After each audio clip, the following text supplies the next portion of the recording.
Santa Gertrudis tiene una oración muy famosa, que, bueno, una visión que tuvo de Jesucristo, en la cual le dijo que rezara una oración por la salvación de las almas del purgatorio en particular y por los pecadores, ¿no? Por todos los pecados. Y me llamó la atención porque se dice que, no sé si se lo dijo Jesucristo o lo que fuera en ese momento, en fin, que con esa oración podía, cada vez que rezara esa oración, podía sacar a miles de almas del purgatorio.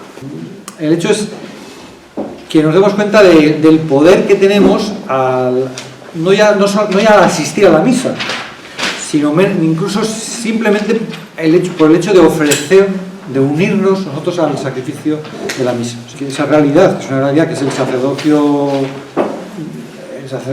común.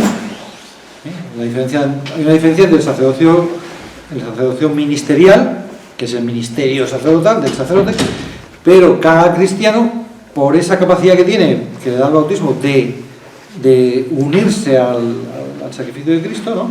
De unirse a Cristo, se convierte también en un sacerdote. Tiene también ese sacerdocio real, el sacerdocio que se llama común. Se llama común, pero por el hecho de ser común no es menos grande. ¿Quién pudo haber hecho más por la salvación de los hombres que la Virgen? Pues evidentemente que nadie. Entonces, bueno, y sin embargo la Virgen no celebró ninguna misa, no consagró nunca al cuerpo de Cristo, aunque obviamente ella misma lo trajo a la tierra, ¿no? Y por tanto es diferente al resto también de las mujeres, etc., ¿no?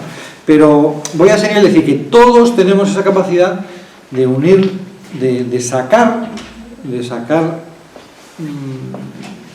de la misa un beneficio que es mucho más que el hecho de celebrarla, que es mucho más que el hecho de traer a la tierra el cuerpo de Cristo. El hecho material de que es lo que hace el sacerdote, que es convertir el pan, mucho por encima de ese milagro está el hecho de la eficacia que ese milagro tiene, ¿no?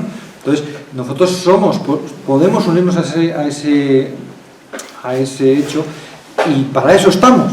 Así que si asistimos a la misa es para eso, para conseguir sacar fruto, ¿no? Y por lo tanto no somos menos importantes, no somos menos, ¿no? Otro ejemplo que se me ocurría es, por ejemplo, el de los niños de Fátima, la Virgen de Fátima, como antes de ver a la Virgen, un ángel les dio la comunión, pero antes de darles la comunión les enseñó unas oraciones para que se prepararan. Es decir, que no es el hecho de recibir la comunión ni siquiera el de ver a la Virgen, sino que tú tienes que hacer eso, sacar un fruto de eso, ¿no? Entonces, para eso el ángel les enseñó unas oraciones. Y esas oraciones pues van también en esa línea, una muy sencilla, que dice: Dios mío, te amo y te pido perdón por los que no creen, por los que no aman, por los que no te adoran. Y luego hay otra que dice: te adoro profundamente, ¿no? Y te ofrezco el cuerpo, la sangre, el alma y la divinidad de Jesucristo, presente en todos los sagrarios, en reparación de los ultrajes cometidos contra él, ¿no? Y por la conversión de los pecadores, ¿no?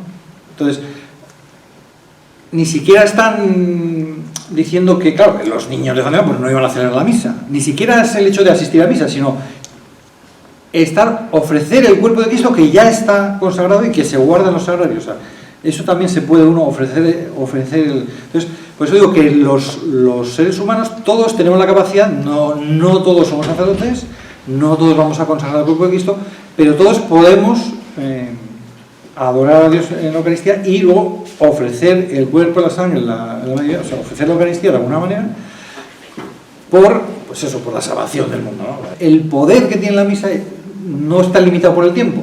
Tú puedes influir en las personas del pasado, hacerles un favor, ayudarles a mejorar, digamos, si tienen, nosotros hoy en día no sabemos exactamente qué es el purgatorio, pero bueno, de alguna manera quiere decir que las personas del pasado tienen problemas, no están en el cielo todavía, tú puedes ayudarlas desde el presente, pero también puedes ayudar al futuro, porque si estás rezando por la conversión de los pecadores, estás rezando por algo que no ha pasado todavía.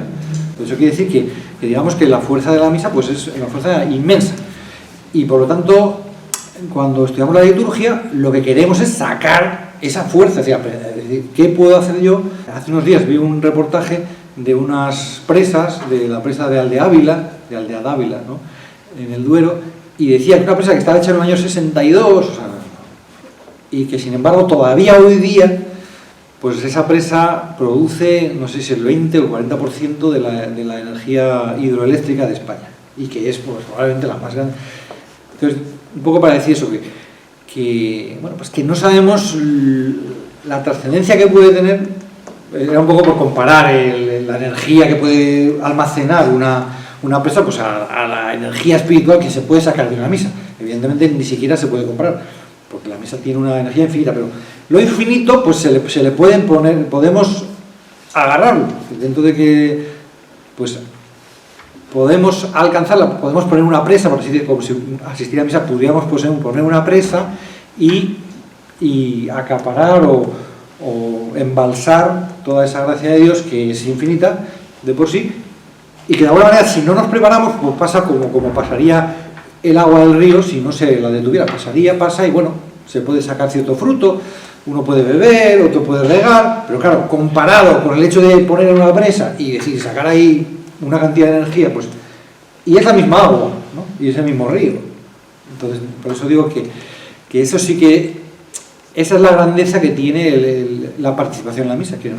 Incluso, volviendo a lo que decía antes de los niños de Fátima, no solamente el hecho de participar, sino el mero hecho de ofrecer las cosas pensando en la eficacia que tiene la misa, porque la misa, a veces decimos, asistimos a la misa, no a una misa, a veces dice, asistimos al santo sacrificio, solo hay un sacrificio, no es que se repita, siempre, entonces asistimos al mismo hecho, y podríamos decir, una persona puede asistir una sola vez en su vida a una misa y luego estarse acordando y estar, ¿no?, recordando, volviendo a ofrecer todo, remitiendo a esa misa, y en el fondo es lo mismo, no necesitas volver. Claro que la Iglesia nos obliga y quiere que vayamos a misa todos los domingos, está muy bien y es necesario, pues, pero por la necesidad que tiene el hombre de revivir las cosas, pero en la realidad no hace falta ni siquiera ir a la misa, ¿vale?, para sacar ese fruto, ¿vale?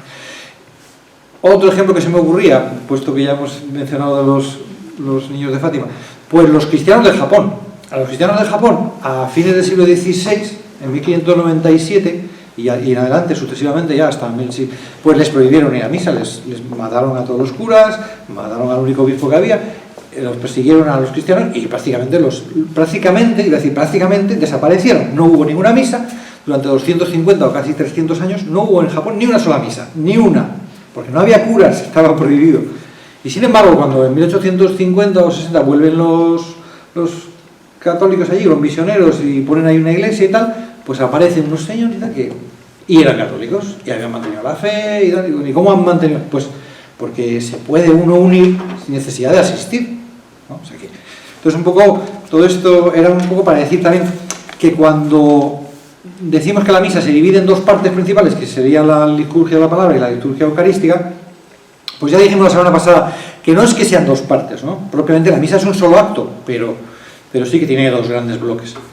Pues entonces, a veces puede uno pensar, bueno, pues la liturgia de la palabra está un poco, es como una preparación, es como, porque lo importante es la liturgia eucarística, la presentación de los dones, la consagración de los dones, y luego la fracción del pan, ¿no? O sea, la comunión y tal, ¿no?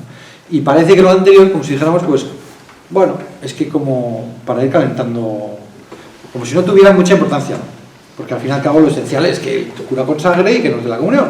Entonces, bueno, ahí quería un poco también decir, pues sí tiene mucha importancia, la liturgia de la palabra es importante. Entonces, no se puede querer lo que no conoces, primero tienes que conocer, ¿no? Es lógico. Entonces, de alguna manera, pues sí podríamos decir que la liturgia de la palabra es una parte en la cual estamos más bien primero reflexionando, conociendo lo que vamos a hacer y después se hace.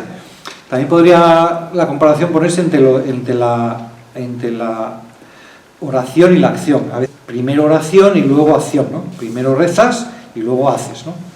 Puede servirnos quizá esa comparación de decir, bueno, pues en la vida el hombre primero hay que prepararse, primero hay que reflexionar, primero hay que pensar, hay que comprender, hay que estudiar, y luego viene la voluntad, el acto de hacer las cosas.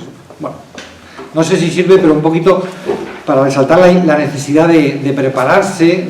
Sí que en cierto sentido la liturgia de la palabra es una cierta preparación, ¿vale? La preparación que mejor nos puede servir es el de llevar las lecturas leídas, o sea, haberse leído antes ya las lecturas, haberlas reflexionado. Entonces eso yo sí sí que creo que hoy día hay muchas aplicaciones y yo voy a enseñar una, no es porque me paguen, pero es la que yo uso, ¿no? Entonces hay una aplicación muy sencilla que se llama Evangelisto. Entonces es una aplicación que si la buscan en el Google Play, en el triangulito, se pone Evangelizo y sale, ¿no?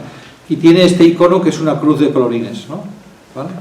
Entonces esta es una aplicación que es muy práctica porque en cuanto la abres sobre el Evangelio y luego tienes el Salmo, la primera lectura y aquí tienes un comentario. Y aquí abajo tienes una figurita humana que si le das te sale la lista de los santos, ¿no? Entonces, en fin, entonces ya voy directamente a comentar, como digo, los ritos iniciales.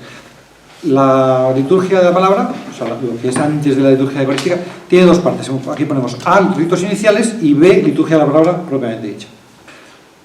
Lo importante que dices, los ritos iniciales, pues sirven para disponerse a celebrar dignamente. Pues creo que es sencillo de entender. El rito de entrada. Bueno, pues el rito de entrada dice que es un canto. El canto que cuando sale el sacerdote, pues se canta. Eso es el rito y el hecho y la misma procesión, ¿no? Dice que hay una antífona. Está la antífona esa que se lee antes de empezar la misa, se puede leer esa antífona. Y luego dice que esa antífona la puede leer un laico, si no hay canto, o también la puede leer el sacerdote, como ha sido, por ejemplo, hoy en la misa, lo ha leído el sacerdote, ¿no? La antífona al principio de la misa. Que se puede aprovechar, como vimos la semana pasada, para hacer una munición, alguna explicación de la misa. Y dice que el canto sirve para promover la comunión, ¿sí? Para que se forme ahí como ambientillo, ¿no? Para que se forme que nos demos cuenta de que estamos juntos, ¿no?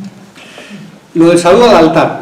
Dice saludo al altar y al pueblo. O sea, el siguiente acto es el saludo al altar, que es muy sencillo, porque evidentemente es el saludo al altar, pero también el hecho de que el sacerdote saluda al pueblo.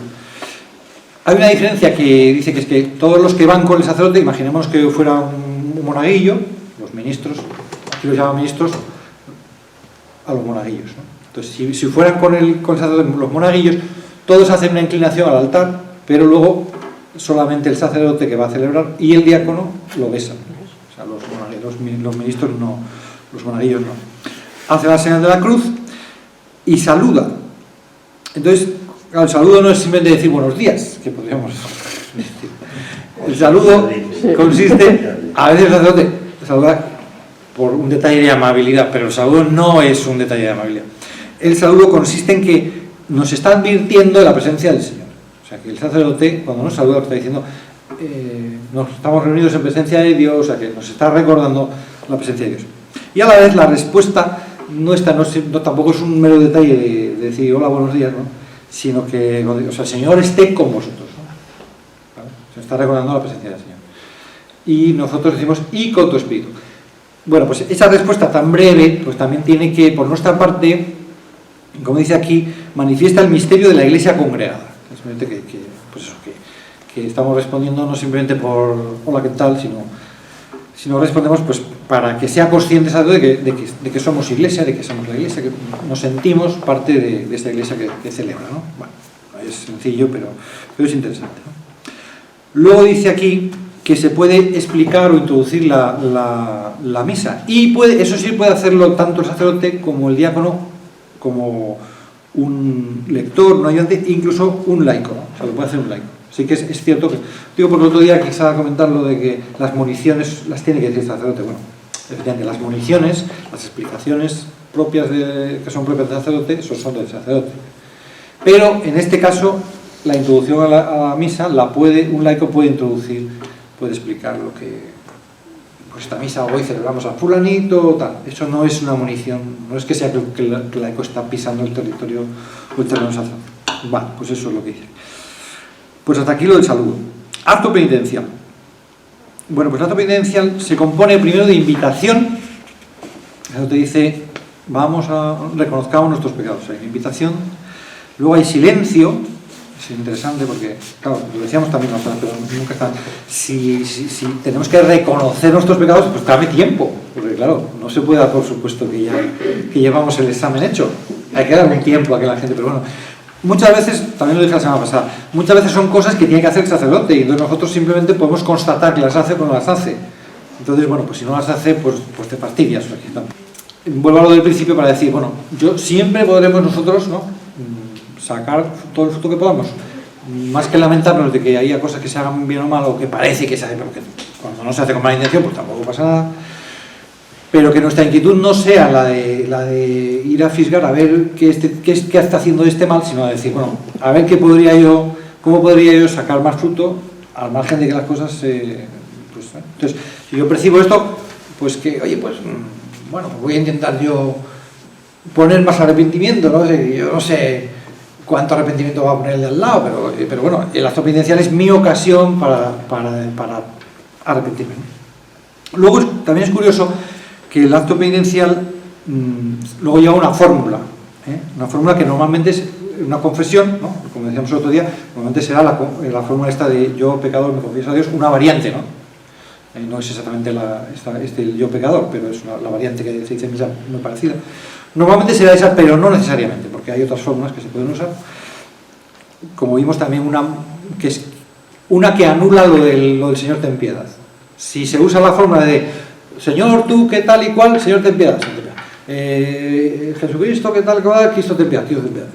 Si se usa esa fórmula, ya, por el hecho de haber usado eso, ya no se usa el Señor, ten piedad después. Vale, pero bueno. Luego, es interesante que hay una absolución, ¿vale? Dentro del rito del acto penitencial hay una absolución. El sacerdote dice, Dios Todopoderoso tenga piedad de nosotros, perdona nuestros pecados y tal. O sea que, pero claro, aclara que no tiene la eficacia del sacramento. Pero es una solución. O sea que no deja de ser, seremos conscientes de que podemos conseguir el perdón de los pecados leves. Se puede conseguir por el hecho de pedir perdón a Dios, por lo cual, evidentemente, los pecados graves hay que confesarlos, ¿no? Pero lo reto es ser consciente de que estamos siendo absueltos, de que hay esa solución que no tiene la categoría de la solución sacramental, pero no deja de ser una solución, ¿no? Entonces, bueno, pues que le demos valor al acto penitencial, porque es un acto realmente en el cual pues Dios nos lo ha puesto ahí para que se nos perdone los pecados, para que pidamos perdón, para que hagamos examen. Todo eso está contenido, ¿no? No es una confesión, pero sí es una pequeña confesión, ¿no? Por lo menos para los pecados leves sí que sirve para perdonar. También dijimos que se puede sustituir el acto penitencial. Dice la instrucción que el domingo, especialmente en la Pascua, se puede sustituir por la bendición y la aspersión en memoria del bautismo. O sea, por esto de coger el chal. Eso se puede hacer se puede hacer los domingos, todos los domingos se puede hacer, y en tiempo de Pascua, ¿no? Pero vamos, que obviamente no es obligatorio. Bien, y luego esos tres actos que es el Señor ten piedad, como he dicho, salvo que ya se haya hecho en el acto penitencial. Bien, es interesante eso, que todos toman parte, dice la instrucción que todos tomamos parte, porque es una aclamación con la cual pedimos misericordia de Dios, con la cual es bueno que todos participen. No, evidentemente si canta un coro, que no sé qué, pero si no, pues no da por supuesto que bueno, que eso es algo que lo reza, hay un cantor y tal, ¿no? Que participa. Luego está el Gloria, que también intervenimos todos. Para eso se suele usar los coros, el alternarlo, que se rece una parte unos, otra parte otros, ¿no? Eso de ir alternando, ¿no? El Gloria, pues eso es también para incentivar que tomemos parte, ¿no? Que todos intervengamos. Y luego la colecta también hablamos la semana pasada de que era el mes pasado, de que era una oración presidencial, una de esas oraciones importantes del sacerdote. También es importante que antes hay un silencio para ser conscientes de la presencia de Dios y formular deseos. Es decir, la oración colecta es una oración presidencial, pero precisamente es presidencial porque el que está presidiendo, el sacerdote preside porque estamos todos con él. Entonces, que nosotros también tenemos que participar expresando nuestros deseos, obviamente por dentro, ¿no? Sin intervenir normalmente. Normalmente no, la oración colecta siempre la reza solo el sacerdote. Pero bueno, que lo que dice esto, ¿no? Que tenemos que procurar hacer un silencio para ponernos en presencia de Dios cada uno, y también cada uno de nosotros unirnos con formulando un deseo, ¿no? Dice formular deseos, que esa oración sea también nuestra, que no lo veamos como una oración que reza el cura y que lo que está ahí escrito, no sé qué, yo tengo que participar. Bien, ya propiamente la parte B es la liturgia de la palabra. Dice aquí, lo resumen en dos frases, dice Dios habla y alimenta, habla, ¿no? Dios está hablándonos a través de la Escritura, pero no nos habla así porque sí, sino habla para alimentarnos, para alimentar nuestro espíritu. Y luego dice, y nosotros respondemos, dice que el pueblo se adhiere y suplica. O sea que en las lecturas nosotros las escuchamos para alimentarnos, pero también para adherirnos a ello, a lo que se dice ahí, particularmente con el credo y con la oración de los fieles, la oración final, que es nuestra forma de responder, por así decirlo, a ese Dios que nos habla y nos alimenta. Nosotros respondemos con la adhesión, y esa adhesión se manifiesta en otras oraciones, pero particularmente en el credo y la oración final, y suplica, ¿no? Nosotros suplicamos, ¿no? O sea que todo eso forma parte de la liturgia de la palabra. Curiosamente, la liturgia de la palabra, que tiene estas 5 partes, a ver, 1, 2, 3, 4, 5, 6, 7 partes. La primera es el silencio. Curiosamente, la liturgia de la palabra empieza por un silencio. Una vez más se nos insiste en eso, en que nosotros tenemos que sacar fruto, y que para sacar fruto pues hay que meditar, que no haya prisa. En general, procurar que las lecturas se lean despacio, pero claro, ahí depende del lector. O sea, que no está leyendo, pues tiene que... Pero siempre es que tengamos esa idea de que necesitamos reflexionar, y por tanto, pues, a ser posible que se lea sin prisa y poder preparar. Dice aquí que haya silencios entre las lecturas, a ser posible que entre la primera lectura haya silencio, algún silencio, pequeño silencio, ¿no? Para que fomentar eso, la meditación, una reflexión. Bueno. Lecturas bíblicas. Bueno, las lecturas son de la Biblia, no se puede sustituir la Biblia por otra cosa, y eso es interesante porque claro, a veces dices, yo por ejemplo, que soy profesor de religión, yo no leo la Biblia en clase, no, rara vez, muy rara vez leo la Biblia en clase, porque a veces, claro, encuentro gente que explica muy bien las cosas, y incluso explica muy bien la Biblia, y que entonces pues a veces la Biblia resulta difícil y entonces necesitas que alguien te la explique, que alguien que te cuente esa historia. Entonces a veces podríamos decir, bueno, ¿por qué no metemos en la misa pues alguna? Pues no, en la misa se lee la Biblia y ya está, no se mete explicación. Pero claro, eso no quita para que efectivamente la Biblia, por una parte, a veces es difícil de entender, y por otra parte que hay gente que realmente la ha comprendido muy bien y la ha explicado muy bien, y que realmente dice, oye, pues vale la pena. Pero todo esto es lo que decía antes de la aplicación, es decir, que todo eso es para que saquemos fruto. Pues cada uno de nosotros tiene que tener la iniciativa de buscarse un poco esas lecturas que me van a explicar bien la Biblia, de leer libros espirituales, de leer autores espirituales, vidas de santos, todo eso, tener la costumbre de haberlo leído, y eso nos ilustrará. Pero claro, en la misa, lógicamente, estrictamente tiene que ser Dios el que nos hable, no un santo muy bueno, que los hay buenísimos, por eso digo, pero por muy buenos que sean los santos, en la misa solo se lee la Biblia. Pero una vez más, lo que no significa que nos tenemos que conformar con eso, que la Biblia se puede explicar, y hay gente que la explica muy bien, y entonces, pero todo eso lo tenemos que buscar antes o después, pero al margen de la misa, ¿no? Bien, lo que nos dice la instrucción es que las lecturas de la Biblia siempre hay una lectura que suele ser del Antiguo Testamento. Cuando hay dos en los domingos, siempre una del Antiguo, toda del Nuevo, ¿no? Las lecturas siempre nos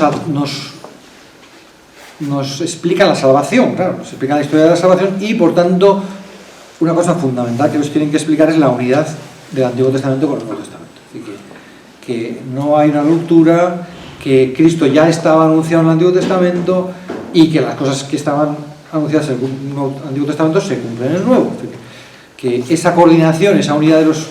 siempre tenemos que saber descubrirla. Digo, claro, la Iglesia nos lo propone, pero hay que estar un poco al loro, porque yo un ejercicio que hago siempre, o casi siempre que puedo, en clase de religión no les suelo yo leer la Biblia, pero sí les obligo a hacer un comentario de las lecturas del domingo, ¿no? Entonces, claro, yo lo que veo que la Iglesia ha hecho muy bien, porque claro, la Iglesia tiene muchos años y mucha sabiduría, que es que las lecturas de los domingos están bastante bien preparadas. Entonces, claro, lo importante es el Evangelio, podríamos decir. La lectura importante es el Evangelio, bueno, sí, pero las otras están también preparadas para que entiendas bien el Evangelio. Sí, los domingos siempre están preparados para que las lecturas, primera lectura y segunda lectura, y el Evangelio estén tratando sobre un tema. Entonces, yo el ejercicio que les hago un poco para desarrollar la mente y también para que comprendan que efectivamente la Biblia, pues hay una unidad, ¿no? Que es que me saquen el hilo conductor, que me saquen cuál es el tema común de todas las lecturas, y luego también que saquen en cada lectura qué aporta esa lectura a ese tema especialmente, o el matiz, etc. Entonces eso es muy interesante porque efectivamente la Iglesia los domingos, como digo, las lecturas están muy preparadas para eso, para que comprendamos cómo el Nuevo Testamento culmina la obra de la salvación que ya estaba empezada en el Antiguo, y cómo el Antiguo también ayuda a comprender algunos aspectos del Nuevo Testamento que bueno, pues que a veces pasamos un poco por encima y no están suficiente. También volviendo al principio que decía, que es que en la liturgia de la palabra nos tiene que preparar a la obra de la salvación, cuya cumbre pues es la misa, ¿no? que es la consagración, ¿no? El sacrificio de Cristo en la cruz, y bueno, pues lo tenemos que comprender, y para comprenderlo pues estudiarlo, leer la Biblia, etc. Las lecturas de la Biblia de la misa están preparadas para que, precisamente eso, para que al cabo del tiempo conozcamos bien la Biblia, ¿no? Entonces están distribuidas de tal manera que una persona que va a misa solo los domingos, al cabo de 3 años ya ha hecho una lectura de la Biblia, de toda la Biblia, un repaso a toda la Biblia. Por eso el año litúrgico, las lecturas del año son 3 ciclos, ¿no? Ciclo A, ciclo B, ciclo C, y luego se vuelve a repetir la misma lectura. De manera que el quien ha ido a misa solo los domingos, pues ha dado un repaso a todos los libros de la Biblia al cabo de 3 años. Se van un repaso un poco somero. Y las personas que van a misa todos los días lleva otro ritmo, que son dos ciclos, el ciclo 1 y el ciclo 2, ¿no? O años pares o años impares, como lo quieran llamar.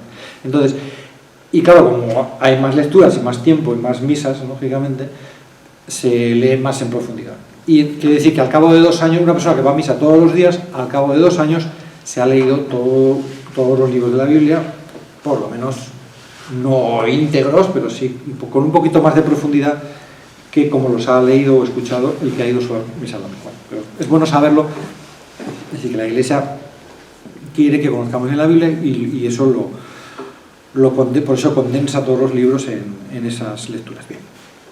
Pues bien, y ahí la primera lectura dice aquí eso, que no es un servicio presidencial, y por eso es bueno que lo lea un lector cualquiera, que no tiene que leerlo el sacerdote, ¿no? Y luego nos dice aquí que lo recibimos con fe y agradecimiento. Un poco lo que hemos dicho al principio, ¿no? De que esa pequeña frase que decimos de palabra de Dios, ¿no? Pues, te alabamos, Señor, pues es un gesto de adhesión, de fe, de agradecimiento. El Salmo responsorial está puesto para favorecer la meditación. Es una oración en sí mismo, y dice aquí que conviene cantar al menos la respuesta. Hablamos de los cantos, ya hablamos el mes pasado. Aquí dice eso, que al menos la respuesta, que es bueno cantarlo, por lo menos la respuesta.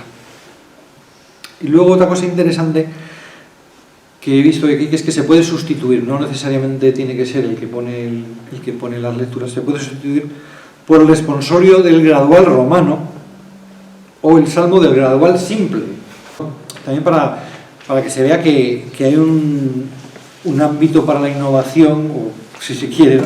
Pero también sobre todo eso, para que se vea que el salmo es algo que tiene que favorecer pues la reflexión, la meditación, el canto, y que bueno, que se puede recurrir a otros salmos, a otras canciones que no son totalmente lo que está en el salmo. La aclamación de la lectura del Evangelio, esto es el famoso aleluya. Entonces, esto del aleluya pues es curioso, porque es una cosa tan pequeñita que uno dice, bueno, pues, pero tiene su importancia, ¿no? Tiene su importancia. Hay una época del año en que no se llama aleluya, que es la Cuaresma, ¿eh? Se llama versículo antes del Evangelio. pero es lo mismo, o sea, es lo mismo, salvo que no se dice aleluya, simplemente se reza o se canta ese versículo, ¿no? Pero a mí sí me llamó la atención que dice que es un rito en el cual la asamblea acoge y saluda al Señor. El aleluya no es un cántico así cualquiera, ¿no? De hecho, la palabra aleluya significa alabad a Yahvé, ¿no? O sea, que es un salir a recibir al Señor. Yo lo compararía un poco como cuando no se puede comparar, porque he dicho, no son dos partes distintas, la misa es un todo, ¿no? Pero de alguna manera, si en el Evangelio viene Jesucristo mismo, viene Jesús a predicarnos, a hablarnos, a decir, pues es un poco como el Sanctus, ¿no? Como los niños que salieron el domingo de Ramos a ponerle los mantos y las palmas salieron a recibir y decían, pues Hosana, ¿no? Hosana al hijo de David, que eso lo repetimos en el Sanctus, ¿no? Cuando decimos santo, santo, antes de la consagración, pues se nos invita a saludar al Señor que viene, ¿no? A recibirle, ¿no? Entonces un poco el Sanctus es ese cántico pues decimos lo mismo que dijeron ¿no? Decimos Hosana al hijo de David, o sea, decían los niños para recibir. Bueno, pues de alguna manera el aleluya sería un poquito la recepción del Evangelio, es que salimos a recibir el Evangelio, no es un simple, no sé, a veces pensaba que el aleluya es como el titular de una noticia. La noticia dice, bueno, pues te vamos a acontecer y como que el aleluya resumía el Evangelio, como un resumen del Evangelio. A veces es verdad que el aleluya es una frase que está sacada del propio Evangelio que se va a leer y de alguna manera es un resumen, ¿no? Pero la aleluya propiamente no es eso, ¿no? La aleluya propiamente es que el pueblo sale a recibir al Señor, que aclamas al Señor, pues eso, lo que dice la palabra, aclamad a Yahvé, ¿no? Aleluya, ¿no? Pues es que es en hebreo. Entonces es interesante eso, que la aleluya no es, yo qué sé, que tengamos esa actitud de decir, ahora voy a recibir a Jesús que viene, y por eso nos ponemos de pie, se ponemos de pie en la aleluya, y vamos a escuchar el Evangelio de pie, porque es que ahora ya hemos oído la palabra de Dios, pero es que ahora es Jesucristo ya el que viene a predicarnos el Evangelio. Entonces, como hacer un esfuerzo más, una reflexión particular, de decir, oye, ahora vamos a escuchar a Jesucristo en persona, ¿no? Entonces, pues, yo creo que tiene esa fuerza, la aleluya, pues eso, de que es una aclamación, ¿no? Como digo, en Cuaresma no tiene ese aire festivo, por eso no se dice aleluya, pero se llama, solamente se lee el versículo, por eso se llama versículo antes del Evangelio. Vale. También puede tomarse del graduado, cosa que tampoco he visto nunca hacer, pero que sepamos que a veces se puede tomar del graduado. Bueno. Y otra cosa interesante que dice aquí, una frase dice, si no se canta puede omitirse. Entonces, es curioso porque a la vez te está diciendo que es bueno cantarlo, ¿no? Es la aleluya, pero también te está diciendo que no es necesario, o sea que la aleluya no es obligatorio, se puede suplir. La homilía, bueno, la homilía ya vimos el mes pasado que era muy recomendada. Entonces dice aquí que la única cosa que dice así es que a diario, o sea que se recomienda especialmente que sea a diario en Adviento, Cuaresma, Pascua y en las fiestas o cuando hay mucha gente, lo cual quiere decir, bueno, que está bien, que lo único criterio es por un extremo que los domingos no se debe suprimir salvo que haya una causa grave. O sea, que es que el domingo del Domum y nos vienen a explicar y tal, los de tal, nos vienen a explicar, pues ese día no hace homilía y viene un señor y explica las misiones. Eso no es una homilía, ¿vale? Otra de las cosas claras que dice es que la homilía nunca la puede decir un laico. Por lo tanto, si no hay homilía, porque se sustituye por una explicación, eso no es una homilía. Eso es que no viene un laico a explicar, una monja o lo que sea, viene a explicar una historia, una actividad, pues muy bien. Se sustituye la homilía por esa explicación, pero no es que el laico esté dando una homilía, ¿vale? Y luego eso, por el otro extremo, es decir que conveniente es conveniente siempre es conveniente, pero si se puede decir a diario, pues pero no es necesario. Y luego la profesión de fe. Bueno, pues esto, lo que decía al principio, que es interesante, que el credo, pues no simplemente es una oración que viene después, no, el credo es una respuesta, también el credo no se reza todos los días, ¿no? Pero es una respuesta a la palabra de Dios, es nuestra forma de adherirnos, de mostrar nuestra adhesión a lo que acabamos de ver, o sea que es tener esa idea. Se hacen las celebraciones extraordinarias en los domingos, solemnidades o celebraciones especiales extraordinarias, ¿no? También eso, que se canta o recita juntos, que todos tienen que participar, y para mostrar, si no se canta todos a la vez, pues en coros, que lo mismo que Gloria, ¿no? Y luego la oración universal también, esto que he resaltado antes, ¿no? De que es una respuesta a la palabra también, que la oración no simplemente es un pegote que viene a verlo todo conectado. Así que la lectura de la palabra de Dios, nuestra forma de adherirnos a ella es rezando el credo con las súplicas, ¿no? Con esas oraciones. Y que es un ejercicio lo que he dicho también antes, ejercicio del sacerdocio bautismal, del sacerdocio común, ¿no? Así que todos tenemos esa misión de rezar, de ofrecer, y vuelve un poco a lo que decía al principio. Bueno, aquí explica esos grupos de oraciones que tiene que haber, que normalmente hay que rezar por la Iglesia, por los gobernantes, por la salvación del mundo, y en particular por los gobernantes. Yo creo que a los anarquistas esto les debe molestar mucho, que la Iglesia siempre rece por los reyes, por los gobernantes, pero ¿qué tienen? Ahí también hay matices, ¿ves? Hay sacerdotes que son más de rezar por el gobierno, por el rey, por las instituciones, por no sé qué, ¿no? Y hay más de que son de rezar por la sociedad civil, por las familias, por los, ¿no? O sea, más de la iniciativa particular, ¿no? Pero hay que rezar siempre por los gobernantes, ¿no? O sea que la autoridad está puesta ahí por Dios y la reconocemos, ¿no? Entonces siempre tiene que haber oración, como he dicho, por la Iglesia, por los gobernantes, por los que sufren y luego por la comunidad cristiana. O sea que siempre tiene que haber esa referencia a los que más sufren. Bueno, y me remito un poco a lo que dije al principio, del poder que tiene cada cristiano al participar en la misa, y ni siquiera al participar, al unirse al sacrificio de Cristo en la misa. Eso que decía de Santa Gertrudis, ¿no? De que uno, uniendo su oración a la sangre de Cristo, pues uno puede sacar miles de almas del purgatorio. Pues igual, ¿no? Que uno uniéndose con esa oración universal, uno une su oración, uno ejercita ese sacerdocio común que tiene por la salvación del mundo. Y bueno, pues que tengamos esa ilusión de ser una presa que embalsa y que acapara esa agua que va a servir para dar energía a muchísima gente, ¿no?